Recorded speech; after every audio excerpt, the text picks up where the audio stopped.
10 Oakland youth just distributed $920,000 to help their community. This is the first time these youth have ever done this before. The Generational Recovery Fund is a Bay Area regional pooled fund that invests in helping BIPOC youth and youth-serving organizations successfully navigate their recovery from the harms of COVID-19. Rather than leaving it to adults, GRF wanted to give Bay Area youth a say in how their communities would benefit from the funds. In GRF's first round of grant making, San Francisco youth and adult grant makers distributed $1.5 million to youth-serving organizations that focus on wellness, learning, and jobs. In 2022, Oakland BIPOC youth distributed $920,000 to organizations in their community that focus on youth mental health and well-being. Some of these Oakland grantees were Biz Stoop, East Oakland Youth Development Center, Lincoln Families, Tribe, Wire Media, and Youth Together, just to name a few. So, you'd like to partner with young people to do this for your community, eh? Well, here's how. Step 1. Create a pooled fund. The first step in creating a pooled fund is to identify a champion. This person is very important because their job is to connect with people and get them excited about the cause, and about giving youth a say in their communities. Once the champion has built connections with people, they then encourage them to donate to a pooled fund and join the adult advisory group. Step 2. Expand crew. What you need to do is find a facilitator to manage the pooled fund, the advisory group, the partners, and the grant-making process itself. In the Generational Recovery Fund's case, they brought on Northern California grant makers to get the help they needed. The facilitator's first order of business is to bring funders and young people to the table to discuss what the fund will be about and what kind of work it will support.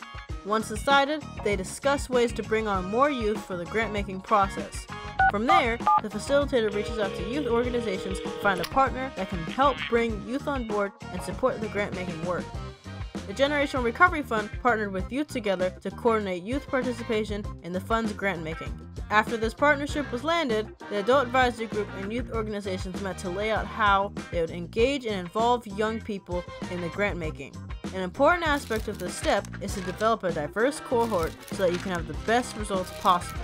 At this point, the youth coordinator is given full control of working with the young people to accomplish the goals that they established with the advisory group in the previous step.